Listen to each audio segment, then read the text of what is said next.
Саламатсыздарбы? Биздин каналга кош келипсиздер.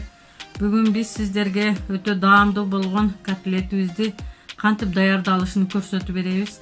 Бизге керек болуучу азыктар 4 жумуртка, сууга кайнатылган картошка, 3 картошка, сууга кайнатылган сабиз, эт 250 грамм, чеснок, пияз, черный перец, туз, өсүмдүк майы ушулар керек болот.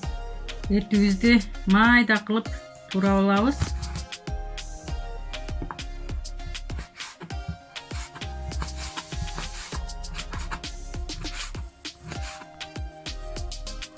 Ушундай кылып майдалап турап алабыз. Этибизди турап алдык, салып алабыз.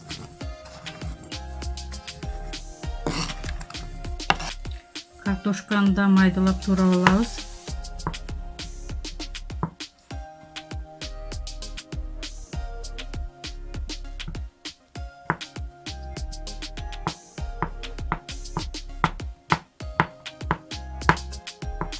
Картошканы да кошуп алабыз, турап алдык. Сабизди да майда кылып турап алабыз.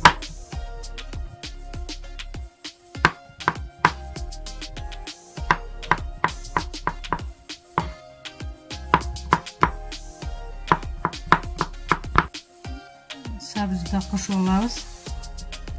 Майдалап турадык мында. Пиязды майда кылып турап алабыз.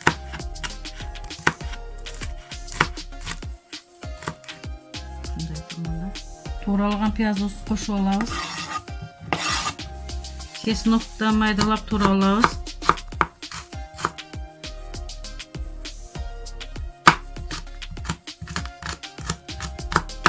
Чеснокты да турап алып мында кошуп алабыз. Туз кошуп алабыз.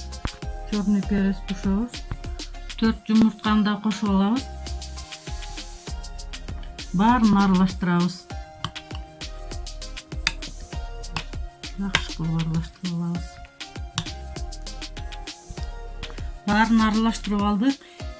Эми биз сковородкага пиширишти баштайбыз. Бир кашыктан салып пиширип алабыз. Ушундай кылып.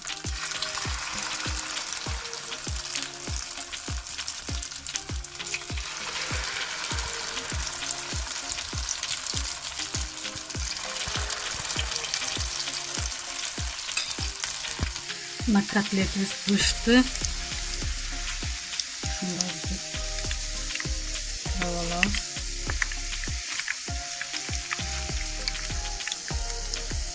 Биздин котлет даяр болду. Тамагыңыздар даамдуу болсун. Сиздер да даярдап көрүңүздөр. Биздин каналга кошулуңуздар.